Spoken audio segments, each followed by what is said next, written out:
महाश्रमण युग शिरोमणि 108 आचार्य श्री विद्यासागर जी महाराज की प्रेरणा से पुण्यार्चक परिवार श्री शांति प्रकाश, श्रीमती बीना बड़जात्या, श्री सुरेश कुमार, श्रीमती तारा बड़जात्या, श्री पीयूष, श्रीमती पल्विका बड़जात्या, श्री सिद्धार्थ, श्रीमती मीनू बड़जात्या, श्री आतिश, श्रीमती चांदनी बड़जात्या, आयुष, निलय, सिद्धि एवं समस्त बड़जात्या परिवार अहमदाबाद।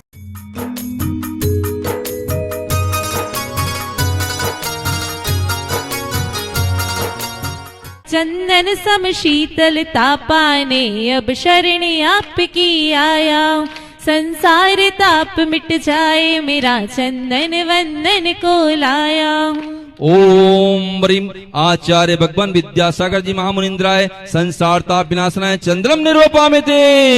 जड़ को ना मैंने जड़ समझा नहीं, अक्षय निधि को पहचाना, अपने तो केवल सपने थे भ्रम और जगत का भटकाना। चरणों में अर्पित अक्षत है, अक्षय पद मुझको मिल जाए, तब ज्ञान अरुण की किरणों से यह हृदय कमल भी खिल जावे। ओम ब्रीम आचार्य भगवान विद्यासागर जी महामुनिंद्राय अक्षय पद प्राप्त अक्षताम निरूपामिते। इन विषय भोग की मदिरा पी मैं बना सदा से मत वाला, तृष्णा को तृप्त करे जितनी उतनी बढ़ती इच्छा ज्वाला। मैं काम भाव विद्वंस हेत मन सुमन चढ़ाने, यह मदन विजेता बन न सके, यह भाव हृदय में लाया। ओम ब्रीमाचार्य भगवान विद्यासागर जी महामुनिंद्राय काम बाण विध्वंसनाय पुष्पम निर्वपामिते। इस क्षुधा रोग की व्यथा कथा भव भव में कहता आया हूँ, अति भक्ष्य भक्ष बके फिर भी मन तृप्त नहीं कर पाया हूँ। नैवेद्य समर्पित करके मैं तृष्णा की भूख मिटाऊंगा, अब और अधिक ना भटक सकूं, यह अंतर बोध जगाऊंगा। ओम ब्रीम परम पूज्य आचार्य भगवान विद्यासागर जी महामुनिंद्राय क्षुधा रोग विनाशनाय नैवेद्यम निर्वपामिते।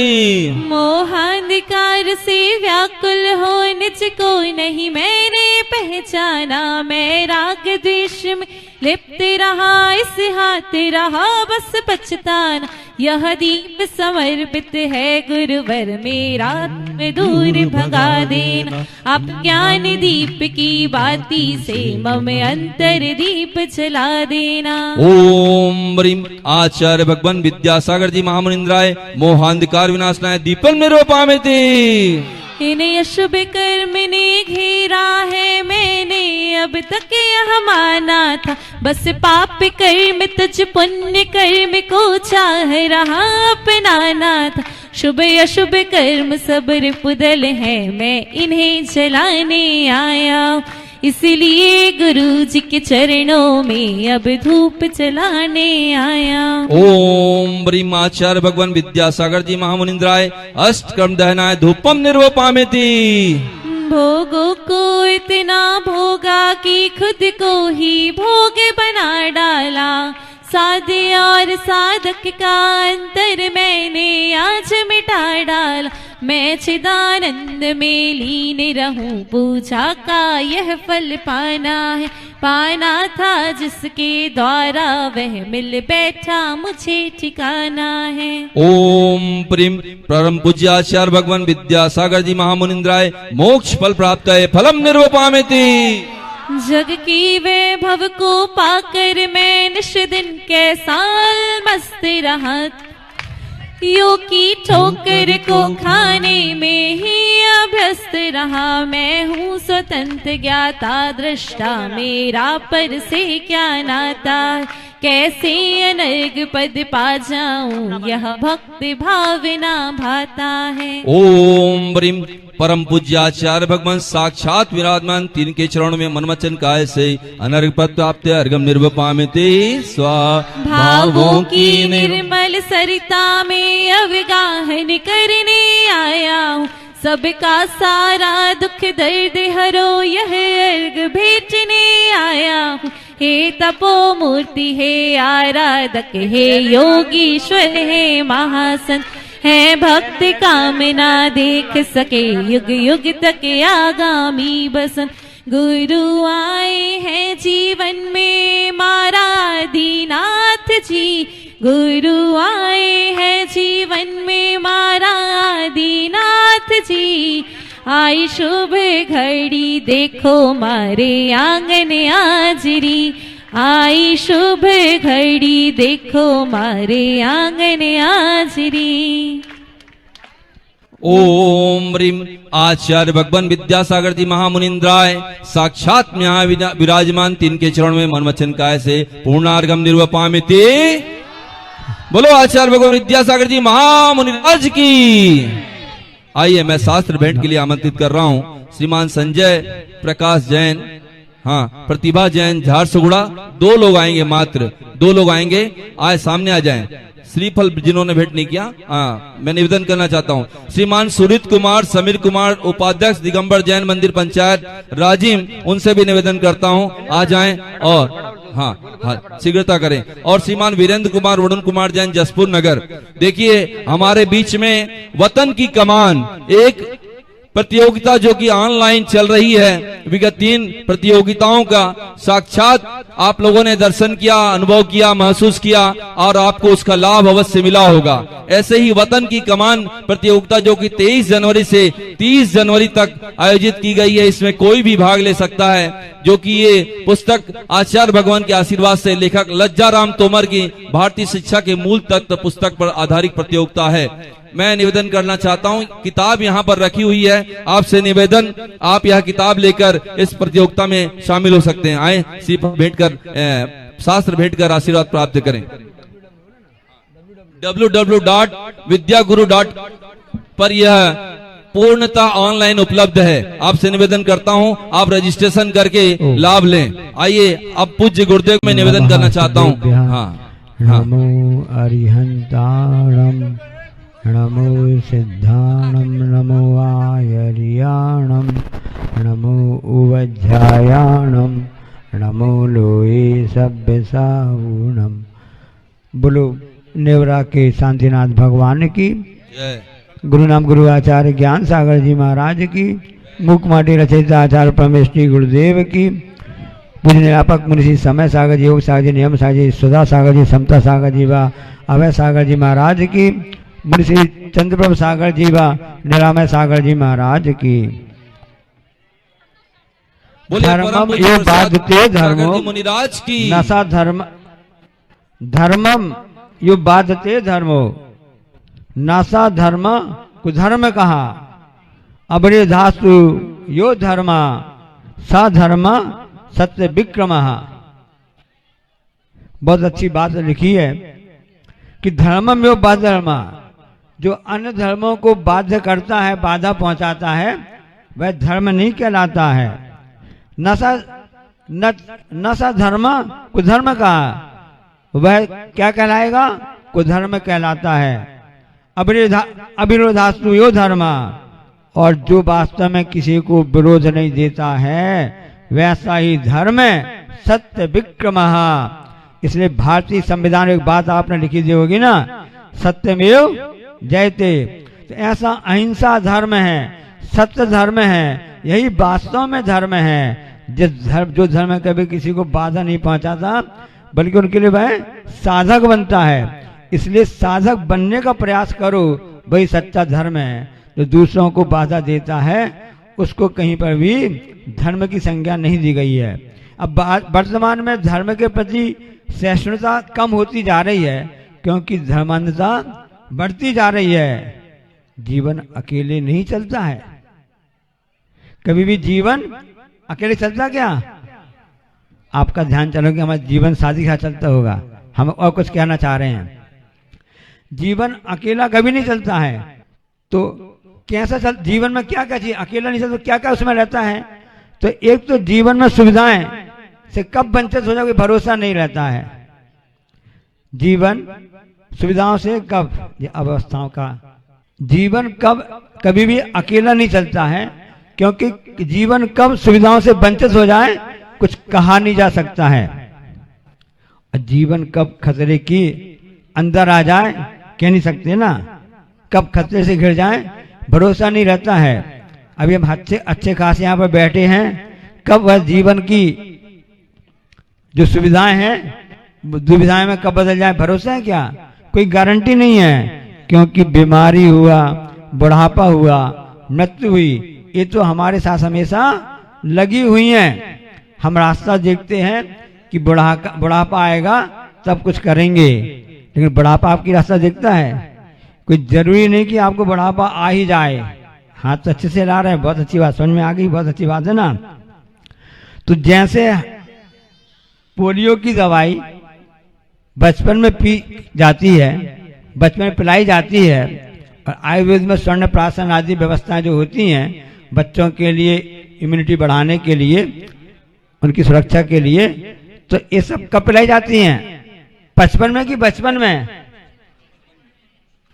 बचपन में ना, बचपन में युवावस्था में ये सब पिलाई जाती हैं। उसी प्रकार से धर्म आदि जो होता है उसका प्रारंभ तो बचपन से ही प्रारंभ कर देना चाहिए, क्योंकि रास्ता लोग जिंदगी अभी क्या आवश्यक है, 6 आवश्यक बता दिए गए, देव पूजा, गुरु उपासना, स्वाध्याय, संयम, तप और दान।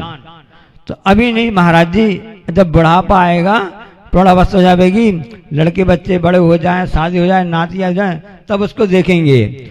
लेकिन ये बात ध्यान रखना कि इस सुविधाओं से कब वंचित हो जाओ, कब खतरे घंटी बज जाए, कोई भरोसा नहीं रहता है। तो जिस प्रकार से बचपन में पोलियो की दवाई पी जाती है, उसी प्रकार से बचपन में ही धर्म का प्रारंभ कर देना चाहिए। आज मतगणना सुनने में आया कि है कि नहीं? अब ये बताइए, यहाँ सभी ने वोट मत दिए होंगे, है ना?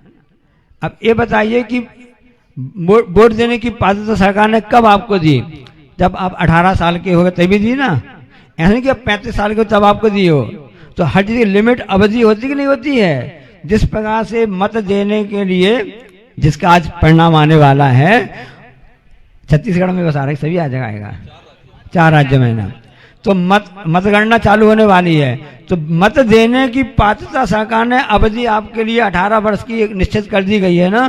जब आप मत देने का अधिकार आपके क्षेत्र में आ गया है, फिर आप कहो कि हम तो बचपन नहीं, हम 55 में करेंगे, तो ये तो बहानाबाजी कहला गई, नहीं कहला गई? तो इसी प्रकार से धर्म के लिए आपको हमेशा सोचना चाहिए, क्योंकि जब आपको अपने पराये का ज्ञान हो जाता है, तभी सरकार ने आपका कि आप मत दे सकते हैं, आप इसके अधिकार हैं। तो जब हमारे दिमाग में, हमारे मन में अपना क्या है, पराया क्या है, इसके विचार आ जाते हैं, इसकी बुद्धि आ जाती है, समझने की शक्ति आ जाती है, तभी हमको धर्म करना प्रारंभ कर देना चाहिए। ये संस्कार की बात है। इसलिए संघर्ष करते रहो। एक मूर्ति खुली धूप में विराजमान थी और तेज धूप पड़ रही थी, और जिस पत्थर पर वह चट्टान पर विराजमान थी, वो भी जमीन भी गर्मी में ऊपर से भी धूप आती है और नीचे से जमीन भी तप जाती है। तो पत्थर बहुत गर्म हो गया था। अब ऊपर से पूरी मूर्ति गर्म हो गई, सिर भी बहुत गर्म हो गया उस मूर्ति का, क्योंकि लगातार धूप चली रही है, 44, 45, 48 तक का तापमान चल रहा है, और नीचे उस जिस पर विराजमान है वह भी गर्म हो गया। अब लोग वहां से निकल रहे हैं, कैसे भगवान खुले में रखे हैं, कैसे कितनी गर्मी सहन कर रहे हैं, ऐसा सब विचार कर रहे हैं।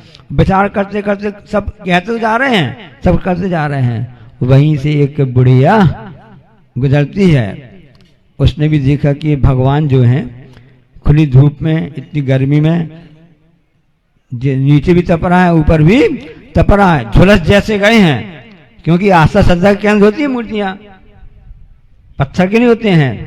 आस्था जो होती है वह पाषाण को ही भगवान बना देती है, और जहाँ तर्क होते हैं वह भगवान को भी पाषाण बना देता है। तो आस्था श्रद्धा का विषय बनता है। जैसा कि अभी आप लोग के यहाँ पर छत्तीसगढ़ में होने जा रहा कार्यक्रम आस्था का विषय है कि 9 तारीख से पंच कल्याणक होंगे, विधि प्रतिष्ठा होगी, श्री जी विराजमान होंगे, जिन बिंब स्थापना होंगे, और 5-5 आपने जो बड़े शिखर गगनचुंबी बनाए हैं पीले पत्थर के, इनमें कलशारोहण ध्वजारोहण का भी सौभाग्य आपको प्राप्त होगा। किसके सानिध्य में होगा? ऐसे युग के महान आचार्य विद्यासागर महाराज जी के सानिध्य में आपको सब लाभ मिलेगा। तो उसकी आस्था का श्रद्धा के अंदर उस मूर्ति उसको दिख रही है। अब वो भी गरीब महिला थी, बुढ़िया थी, जैसे तैसे अपने फटे हुए कपड़ों से अपनी लज्जा को, अपने तन को ढांक के निकल रही थी। गर्मी सब जुगाड़ कर लेते, बस कर लेते नहीं कर लेते हैं। आप तो पैसे वाले हो, तो आप यदि पानी बरसता है, आप छाता है, रेनकोट उपयोग कर लेते हो। जो गरीब लोग होते हैं, बोरी फट्टी होती है ना, उसको सिल करके उसको ओढ़ के निकल जाते हैं। अब वो बुढ़िया के पास क्या होता, उसने जो सूखी पत्तियां थी पेड़ की, हरी जैसी पत्तियां थी, उनको उसमें आपस करके अपने सिर में उसने ढक लिया, तो सिर में धूप न लगे। वही उसका कैप है, वही उसकी टोपी हो गई। अब वो वहां से निकली, उसने देखा, उसकी आंखों बड़े आंसू आ गए, बड़ी द्रवित हो गई वो है कि भगवान खुले धूप में बैठे हुए हैं, ऐसा कैसा वो धूप उनको लग रही है।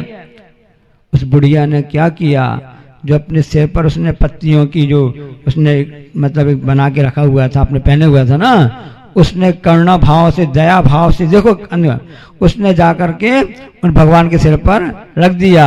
भगवान के सिर में तो अब कम से कम छाया हो गई, अब भगवान का सिर तो धूप से नहीं तपेगा। ऐसी भावना लेकर के अपने वापस चली गई। अब अपनी झोपड़ी में चली गई। झोपड़ी में जाने के बाद भी उस झोपड़ी की शीतलता उसको आकुल व्याकुल कर रही है, क्योंकि उसके मन में भगवान दिख रहे हैं। उसने अपनी पुरुषार्थ से जितना उपाय करना था, उसके जितने अधिकार में था, जितने क्षेत्र में था, अपने साथ उसने कर तो दिया। अब अंदर बस विचार कर रही है, अब उसको झोपड़ी की शीतलता भी उसको राहत नहीं दे रही है कि भगवान कितने गर्म धूप में है, नीचे जमीन तप रही है, कैसे होगा, कैसे कैसे होगा। उसी समय उसकी भावना फलीभूत हुई और उस आसमान में एक छोटा सा बादल का टुकड़ा वहां पर आ गया। उस बादल के टुकड़े ने आसपास जो भी वह बादल थे उन सबको इकट्ठा करना प्रारंभ कर दिया। यहाँ तो मौसम बहुत अच्छा है, छत्तीसगढ़ के पुण्यशाली है। अब अभी आप देखेंगे मध्य प्रदेश में, राजस्थान में, कि जहाँ पर तो आंधी तूफान और पानी बहुत बरस रहा है। ऐसी भी भावना वहां पर हो गई, क्योंकि जहाँ पर धर्म की रक्षा के भाव होते हैं, धर्म साधन के कारण बनते हैं, प्रभावों के कारण बनते हैं, वहां उस धर्म की रक्षा के लिए देव भी आकर के अपना सहयोग करते हैं। और ऐसा ही कुछ हुआ कि वह बादल की टुकड़ी इकट्ठी होती गई और 2 घंटे के, आधे घंटे के अंदर लगातार मूसलाधार वर्षा वहां होती रही। तो जितनी भी गर्मी थी वह सब शांत हो गई। सब लोगों ने बड़ा जय जयकार किया और करने के बाद में भगवान के लिए स्थापित कर दिया। तो इसके पीछे उस माँ बुढ़िया की भावना को कौन ने समझा, सब उसको भूल गए। ये अंदर की बात रहती है, अंदर के करुणा के भाव रहते हैं। ऐसा वह जो होता है तभी काम करता है। इसलिए बुढ़ापे की रास्ता नहीं देखना, क्योंकि जीवन कभी भी संघर्ष समय तो होता है। कई लोगों ने कहा महाराज जी, एक कथानक आता है कि भावना कैसे क्या काम करती है। वो व्यक्ति आया, महाराज जी आशीर्वाद दे दीजिए। आशीर्वाद दे? कौन सा आशीर्वाद?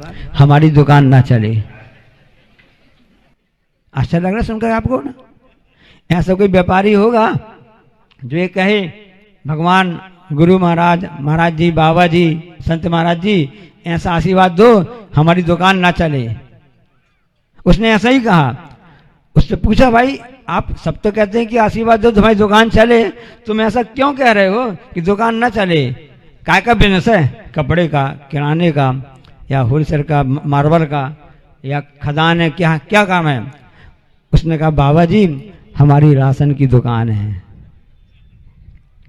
हमारी राशन की दुकान है। समझ में नहीं आई? भाई राशन की दुकान सरकार से मिलता है, सामान मिलता है, और गरीबों के लिए, असहाय लोगों के लिए उसको वितरित किया जाता है।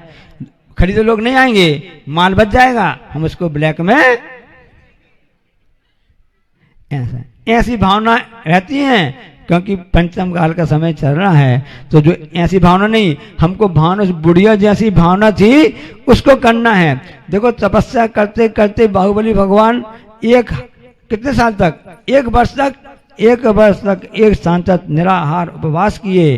तो तपस्या उन्होंने करते रहे, अड़ग होते रहे, और उसी प्रकार से उसी तपस्या के प्रभाव से और ऐसा विशेष रूप से गोमटेश में बाहुबली भगवान की मूर्ति की आपने स्थापना की, मतलब आपके पूर्वजों ने, पुरखों ने की होगी। 10वीं शताब्दी 11वीं शताब्दी की बात है, उसे कर्नाटक के उस स्थान पे है, हासन जिला में। अब उस समय कथानक आता है कि सभी लोगों ने कहा भगवान का हम अभिषेक तो करेंगे, अभिषेक करेंगे, बड़े बड़े कलसा लेकर के, सोने के, चांदी के ऐसे ले गए, जैसे अभी लोग दान किया ना, यहाँ पर स्वर्ण दान भी हुआ, अंदर की भावना की बात बता रहे हैं। तो सबने उस हिसाब से सब करना चालू किया, लेकिन वहां पर सबको मालूम है कि वहां पर भगवान का अभिषेक नहीं हो पाया, क्योंकि गुंड के गुंड, बटे के बटे, और क्या बड़ी बड़ी जो हंडे हैं उनसे पानी आदि सभी गिराया जाता था, नीचे आकर के वह पता नहीं कहाँ चला गया, क्या हो गया, कैसे हो गया, सब घमंड में है अपने, उनकी क्यों नहीं हो रहा है, हमने बोली नहीं, हमने ऐसा किया, हमने ऐसा किया, कुछ समझ में नहीं आ रहा था।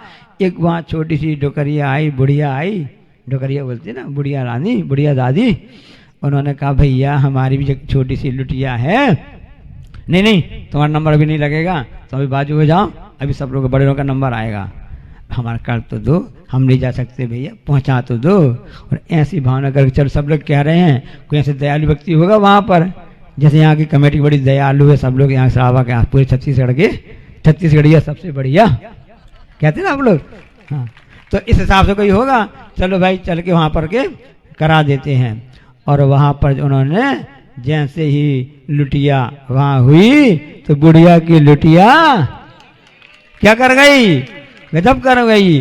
जैसे कि अभी हमने कथानक बताया है, उस बुढ़िया की जो भावना रूपी लुटिया थी उसने गजब कर दिया, और इस ढंग से वहां पर देवों ने आकर के भी ऐसी वातावरण बना करके उसको कर दिया। इसलिए ऐसी भावना भाना कि भगवान हमारी दुकान ना चले, ऐसी भावना नहीं भाना, क्योंकि आपकी दुकान अलग प्रकार की है, ये धर्म की दुकान है, ये सत्य की दुकान है, ये अहिंसा की दुकान है। यहाँ पर अहिंसा के पुजारी यहाँ पर आए हुए हैं और आप लोग अहिंसा के उपासक कहलाते हो। ऐसी भावना भाव कि भगवान हमारी दुकान खूब चले। कौन सी दुकान? घर गृहस्थी की दुकान नहीं, ये धर्म की दुकान, कर्म निद्रा की दुकान, पापों को नष्ट करने की दुकान, पुण्य को बढ़ाने वाली दुकान हमारी चलती रहे। ऐसी भावना भाते रहेंगे तो आपका यह आगामी कार्यक्रम जो आने वाला है अति उत्साह से संपन्न होगा। लेकिन उसके साथ में हम सबको उत्साह बनाए रखना है और पूरी शांतिनाथ भगवान का यह जिनालय है, ऐसी शांति बना करके पूरे उत्साह से, माला से, विशुद्धि से इसको करना है। क्योंकि जब तक विशुद्धि नहीं होगी, जब आदि नहीं होंगे, उसी का कार्य होता है, तभी कार्य सानंद संपन्न होता है। इसलिए उसको ध्यान में रखते हुए पूरे अनुशासन के साथ में हम यह काम करेंगे। संयम, तप, दान, देव पूजा, देव उपासना, गुरु उपासना, ये श्रावक जो कर्तव्य हैं, इनके अंदर हमारी कैसी क्या भावना होना चाहिए, इसका हमने थोड़ा लेखा जोखा कर लिया। आपको समझ में तो आ गया होगा। बोलिए अहिंसा परमो धर्म। अहिंसा परमो धर्म की आचार्य गुरुवर श्री कुंद कुंद भगवान की, आचार्य गुरुवर श्री ज्ञान सागर मुनि महाराज की,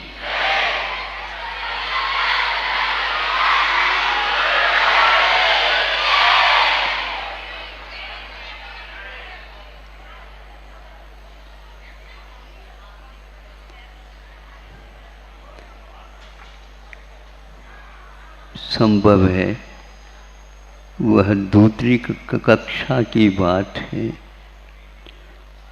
और एक छोटी सी कथा घटना उसमें उल्लेखित है। ऐसे घटनाक्रम को बताने वाले बहुत सारे प्रसंग पाठ्यक्रम में बच्चों के लिए पहले दिए जाते थे। आज के कथाकार भी उसको पढ़ करके चिंतन में डूब सकते हैं और डूब जाते हैं। ताकि जीवन पर्यंत वह कथा, वह पाठ हमें जीवन पर्यंत ही नहीं किंतु जब तक कल्याण न हो तब तक वह कार्य कर सकता है, ऐसा हमारा विश्वास है।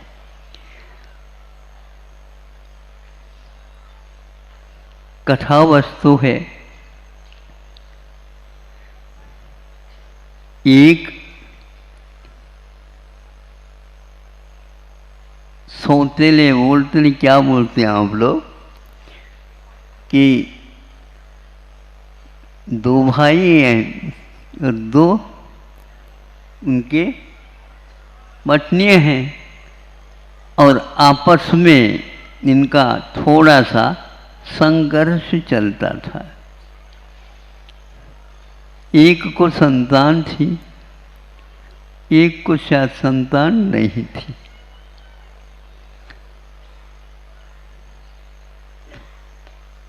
जिसको संतान नहीं थी उसने इस प्रकार का कार्य किया है तो ऐसा मैं नहीं कहूँगा भी, लेकिन वह संतान मरण को प्राप्त हो गई।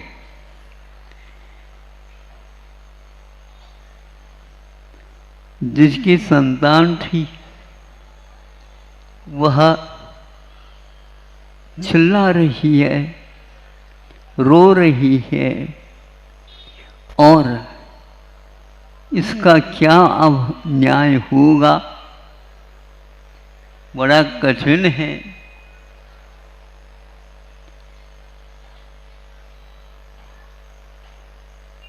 पंचायत की ओर कई लोगों ने नज़र की और उसको सिद्ध करने के लिए गए। वह जिसने उसको कष्ट पहुंचाया था वह मैं तो कभी भी कर ही नहीं सकती ये चीज। वैसे ही मैं संतान की भूख रखती हूँ।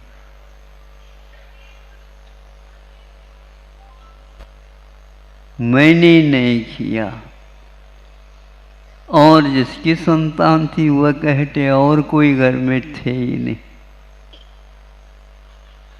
समझा करके हम गए थे, साथ ले जा नहीं सकते थे, लेकिन अब इसको क्या कहा जाए। हाँ, उसने जिसकी संतान नहीं थी उसने एक और विचार किया।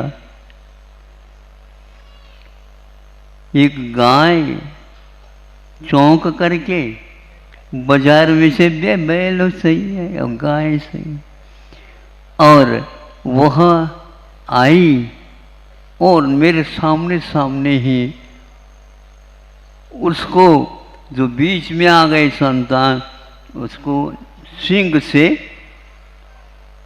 उछाल दी, सिंग से उछाल दी और वह जो ही नीचे गिरा तो मरण को प्राप्त हो गया। इस प्रकार अपने ऊपर जो आ रहा था उसको किसी भी प्रकार से उसने टाल दिया। जब आंखों देखी बात कह रही है ये झूठ नहीं हो सकती, अब कैसा किया जाए। तो पंचायत ने कहा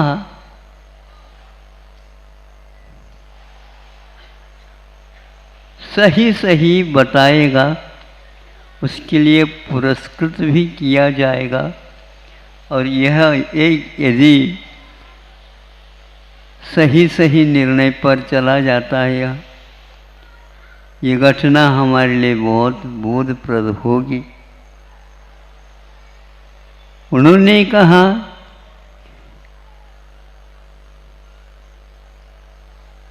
दो के बीच में एक है संतान ऐसा कर दिया जाए, इसके आधा आधा हिस्सा खिलाया जाए और एक हिस्सा बड़ी को, एक हिस्सा छोटी दिया जाए। इसको देख करके, सुन करके छोटी वाली इस निर्णय से घबराई नहीं गई, उसको भीतर भीतर बहुत अच्छा लगा। ये पंचायत शब्द ही एक प्रकार से रुग्ण हो गया है। करोड़ों अरबों रुपए व्यय हो रहा है, लेकिन सही को सही सिद्ध करना आज शताब्दी भी लग रहे हैं, शताब्दी भी लग रहे हैं। सरकार भी सोच रहे हैं, क्योंकि शासन चलाना है, हम क्या कर सकते हैं। लेकिन इसके उपरांत भी प्रत्येक मानव का ये कर्तव्य है, जैसे कि वह गाय आकर के उस गरम गोले को भी मुख से पकड़ करके बाहर रख दी और अपने आप में के सत्य को सिद्ध कर दिया। हमारे यहाँ कई प्रकार के व्यक्ति रहते हैं जो अपना निर्वाह करते रहते हैं वर्ण व्यवस्था के अनुसार और व्यवहार के अनुसार, और सत्य को अपने जीवन मान करके चलते हैं। इस प्रकार होने के उपरांत भी आज हम एक प्रकार से उन शास्त्रों में अथवा उन व्यवहारों में जो अतीत में घटित हुए हैं, उन सब का महत्व नहीं समझ पा रहे हैं। और वह 5 मिनट का काम आज 50 वर्ष के बाद में भी सिद्ध नहीं हो रहे।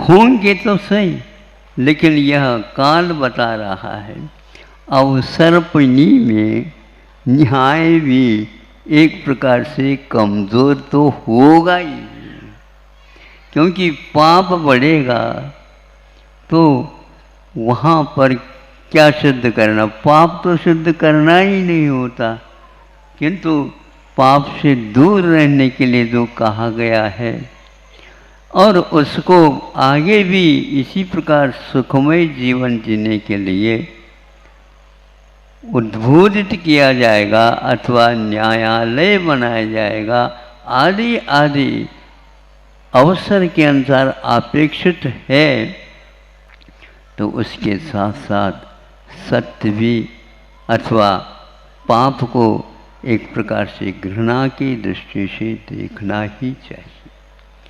हमारे यहाँ पापी को नहीं, किंतु पाप को एक प्रकार से घृणा की दृष्टि से देखने के लिए गया। ये बहुत महत्वपूर्ण वस्तु है, क्योंकि जितने भी मुक्त हुए हैं, हो रहे हैं, वो पाप को छोड़ने के बाद ही हो रहे हैं। पाप को साथ ले करके कोई सत्यालय में, न्यायालय में जा ही नहीं सकता।